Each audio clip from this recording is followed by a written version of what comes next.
Hi everyone and welcome back to my channel. In today's video I'm going to be doing some tie-dye art. This video is kind of going to be a little bit of a tutorial, kind of just me testing out this kit sort of thing.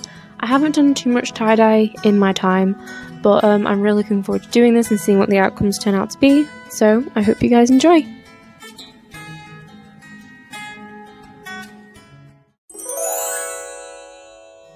So the reason that I'm doing tie-dye in winter instead of summer is because I actually saw it in this Sabrina Secrets magazine. Now I'm not going to be following these step for step just because they seem pretty outdated in the method, and there's a lot of different things now that I've seen and read that I think would be actually helpful to making the tie-dye last longer. So this kit actually came with everything that I needed. It came with the bands, protective sheet for the table and all that sort of stuff, but the instructions were pretty not there. Like, they had the very basic steps and things, but there were some steps missing that I'd seen in other people's videos online that I really wanted to make sure I remembered to do. The one useful thing that I think this instruction sheet did have was actually a bunch of different patterns and things. Also, although my kit came with everything that I needed, I know that some only come with the bottles and some only come with the sachets of the powder, so if your sachets look about the same size as the ones that I'm using, then I would suggest to add about 100 ml of water into them. That way you end up with a more saturated colour when you wash out your item. Also, if you want to try and follow my tutorial the way that I'm doing it and you don't have any of these little squirty bottles, then I would suggest just to use a normal plastic bottle that you get and just make a hole in the lid, and then that way you can use it the same way that I am and you're not going to get a bunch of ink everywhere. You'll have more control over where the ink goes instead of just using a jug or something like that. At least it'll be more controlled in the placement of where you want to put it. So this kit did come with quite a lot of colours, but I am only going to be using about half of them in this video.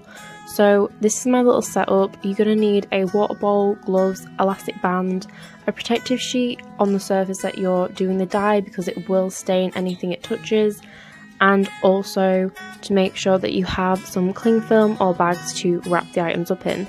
So step one is just very simple. Follow the ink instructions, whether it be fill up to the line on the bottle or mix together your own powder, and then to soak the t-shirt in some water, wring out all the water and attach the elastic bands in the pattern that you are going to want to achieve. I'm going for the very typical swirl pattern that you get, and I'm just applying the colours in rainbow order, going from red to purple. Now, one thing I would suggest if you are doing this is to actually use a cooling rack to set your item on. That way the ink, if you put too much on, it will drip down rather than being absorbed to the underneath, because you have to do both sides when you're tie-dyeing. You can't just do the top. If you do that, you won't get a very even design. Once you wash out your tie-dye, there'll be quite a lot of white patches missing and it won't look very good. So after you've done this, you want to wrap them up in some cling film or bags. I went for cling film because I feel like it keeps the colours more separate than a bag would. And now we're going on to pastel tie-dye. Now I picked out 6 rainbow colours in pastel and I wanted to do a few different items in this. So I'm going again for a swirl effect so I can compare the two t-shirts, and I'm also going for a lollipop swirl, as am I a sunrise kind of style t-shirt. All of these are on that sheet, so if you guys want to know how to tie the bands and stuff together, then go onto my Instagram and the sheet will be up on there.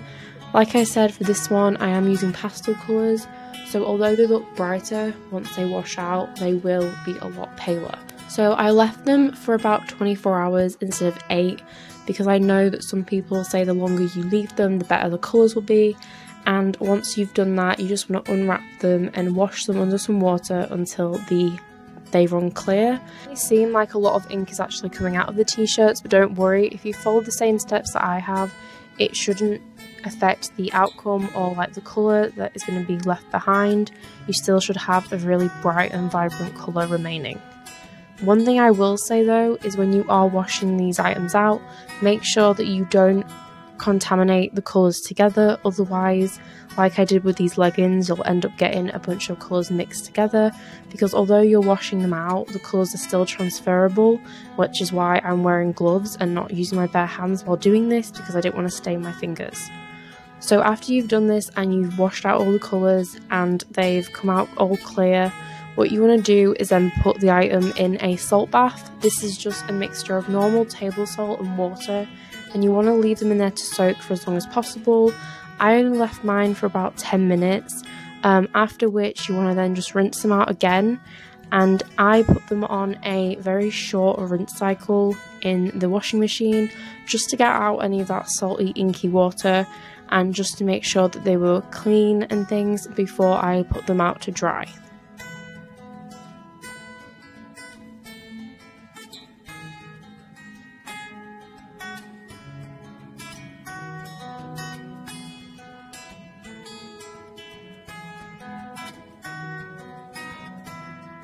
So these are the final outcomes. I think they turned out really well.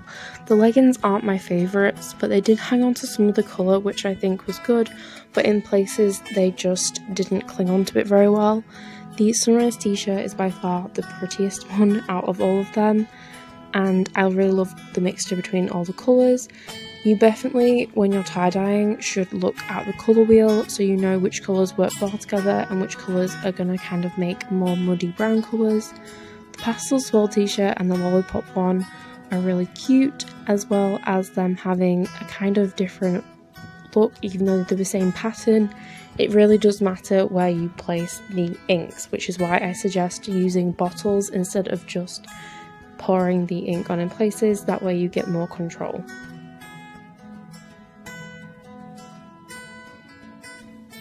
So this is the mop. I'm so happy with the way this one turned out. It's probably one of my top 3 favourites out of all the t-shirts that I did.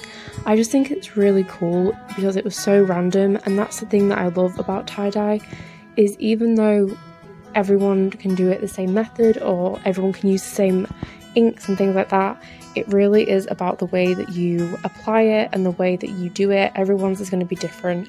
No one's going to be the same, and I think that's why it is just so cool and such a fun thing to do. So if you guys want to see a more kind of orderly list of how to do this, then it will be over on my Instagram in a post, just kind of listing the steps and little tips and things if you missed them as this video went on, because I know it was a little bit all over the place. If you found this video helpful at all, I hope you guys subscribe and like this video, and definitely go check out my Instagram for a more orderly list. Thank you so much for watching. Bye!